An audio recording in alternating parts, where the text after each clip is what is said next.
why is there everything as opposed to nothing? Because the concept of nothing exists to begin with. If you can't have a nothing without an everything first, and you can't have an everything without a nothing, it was inevitable. Everything is inevitable, and what if this is not even happening? This is so just an aspect of infinite possibility that of course it would appear as though this is happening when it's really just nothingness.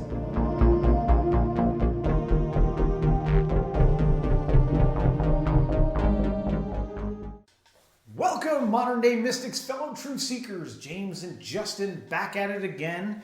Today we're going to be reacting to Sadhguru's 84 Big Bangs video. This is due to the request from one of our community members. You asked for it, so we brought it. Delivered. And hey, if you guys want more stuff like this, you know, write down your recommendations. We like learning and hearing from you guys, and it helps all of us grow. So let's get into it, take a look at this. So it is because of this, they said, first there was word. That means from total unmanifest existence, when it began to manifest, the first thing that happened was sound. Even the scientists agree it was a big bang. A bang means a sound, right? I just like the quick little correlation. Trance with his voice. I always get like relaxed. The quick little correlation there, though, that he picked between the word and Big Bang, kind of like, I think what he's doing here is trying to like bring the spiritual and the scientific community kind of together on a point. Yep. With what he's saying there, because a lot of religions start off like, in the beginning was the Word was God, and then scientists are saying there's a Big Bang. Well, bang is a sound. In India, it's very beautifully expressed. The first and only one god who existed in that part of the world was Rudra. Rudra. Rudra literally means one who roars, a roarer.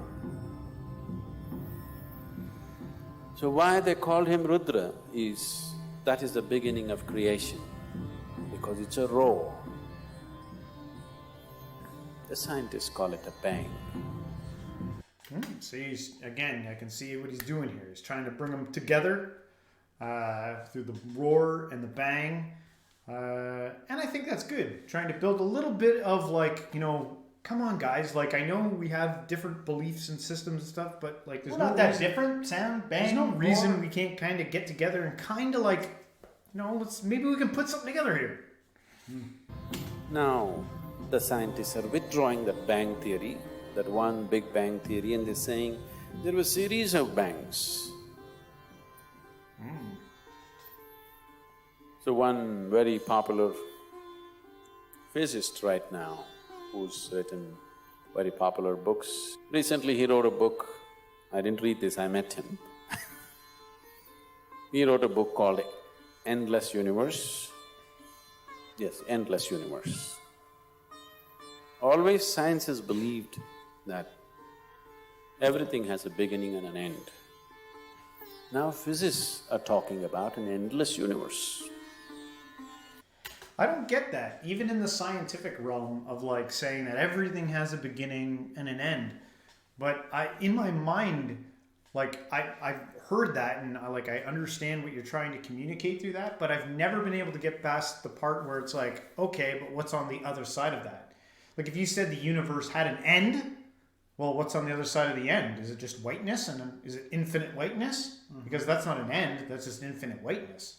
Well, why the hell would it be? Why would it be infinite whiteness? Or blackness, or whatever the hell. Why would it be any color in this? Why would it be anything? There's got to be, what's making the boundary?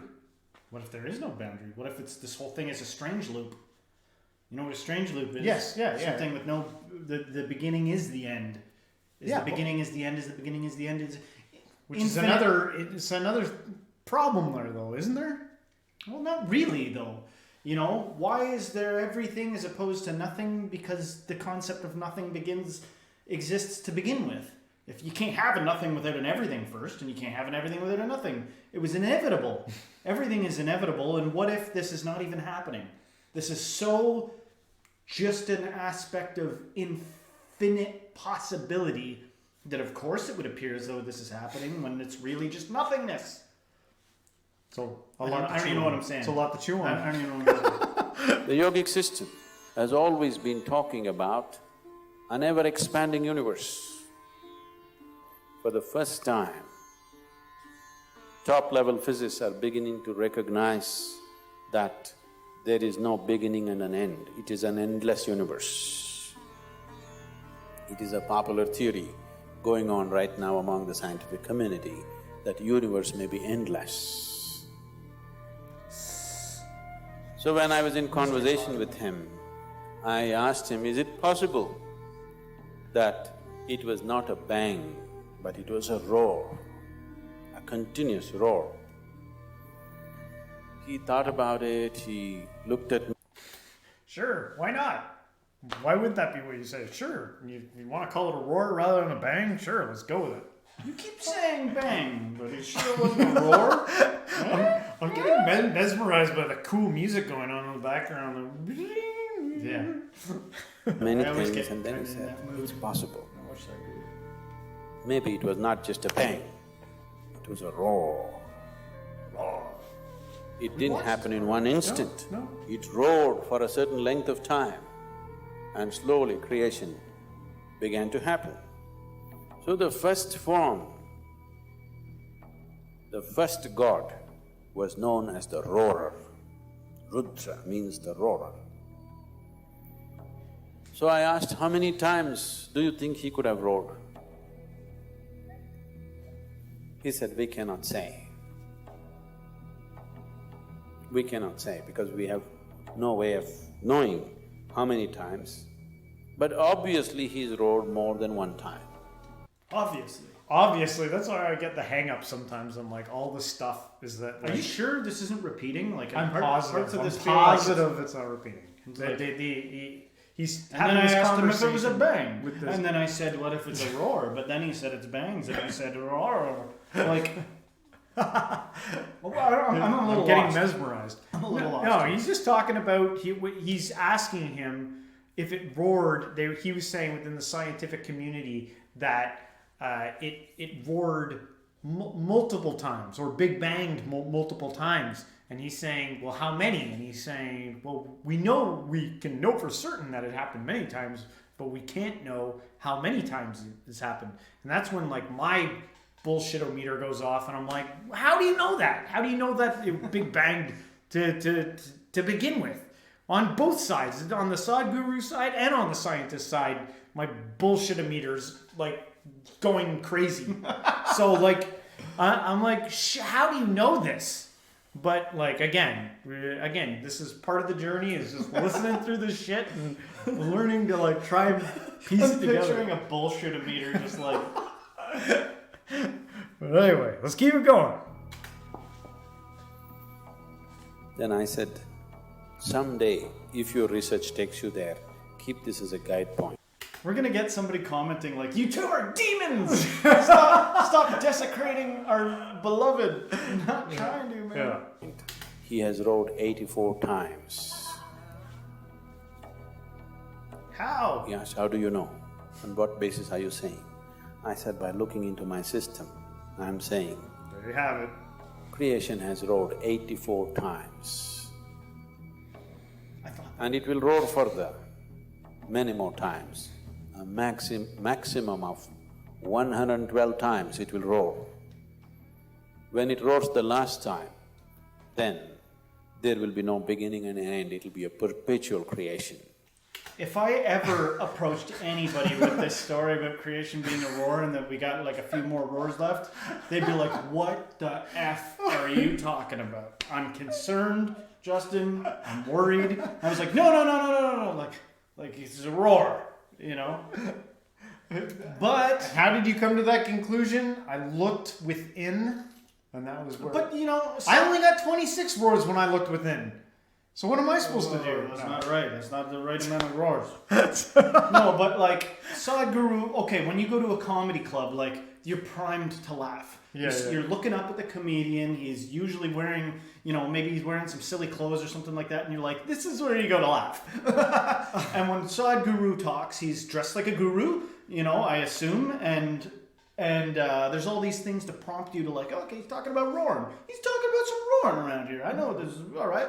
Tell me about the roars, Yeah. For you or I to go into the world and talk about the universe being equivalent to a roar, I just don't think it would work out so well. Not for us. Or if I was in the audience, I was like, Sadhguru, no offense, master, but like, what the fuck you talking about? Like, I'd probably get kicked out. Like, his disciples would probably kick me out of the room. I don't follow what He he's said talking about. that he was talking about. I think he's just talking about the evolution of the universe in a different being a different roar. term. Okay. Yeah, like a Big Bang. So instead of saying that there was one Big Bang, you understand the concept of the Big Bang. Okay. He's saying that the Big Bang happened multiple times, many times. He even said, I think he was alluding in the beginning of this, that like the universe has happened. Like, this is his 84th inception, or maybe reincarnation. I don't know. His? Like, yeah, Sadhguru's been here 84 times? Yeah, like this whole entire existence has happened 84 times. Okay. So is this my 84th Yes, time I as think. me? Yes, I think so. Or cool. Maybe I could be wrong. Let us know in the comments if we're wrong, which we probably definitely are. Oh yeah, especially on this. But but it is interesting. It's fun to listen to. So let's let him It finish. That's too far. It But is fun. I told You're you to enjoying hold this 84 as some kind of a guidepost, and you have machines and mathematics. I didn't learn 1 + 1 how much. You learned all those things. You work on this someday.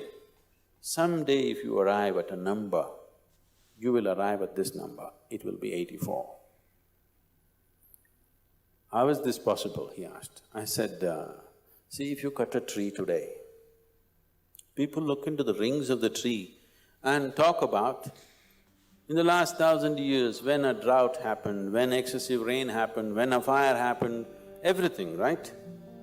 If you cut into this system with your awareness, the very history of this creation is written into this one. 84 times the creation has roared. We are in this 84th roar. What has happened as a result of that 84th roar is where we are. Wait, what? It's mesmerizing me. I'm being drawn into it. It's like 84, and then if you cut open a tree, 84. I'm like, what? Wait a sec. Well, anyway, that's the end of it. There you have it. No more worries. No more worries. We got it. 84. 84, baby. That's what it is. It's 84. Hey, look it, man. I don't know. We're kind of joking around, making fun. I'm not saying he's Oh, I wrong get or it. he's right. I mean, but Bro, you might need lessons in understanding things if you don't get it, but it's obviously it's 84. he said that it would come to the end at 112. So he's like putting a cap on it. Like there's only 112 roars to come. Wait, no, there's not 112 more roars. No, there's 112 Whatever in total. Whatever it means. Whatever that means. I think, or maybe that's incarnations or versions of this universe establishing that number of 112.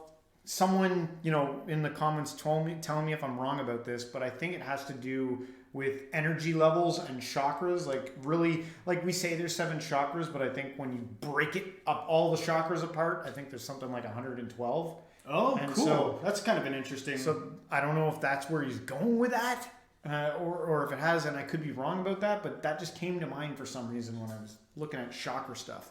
But you guys let us know about the 84. We learn from you guys telling us because we watch a lot of this stuff and we're like, what is going on? So I wish I could meet Sadhguru. Like, I wish I could meet him and he would just be like, mind melt you? No more ignorance. And I'd be like, now I'm graceful and not like clunky and rude.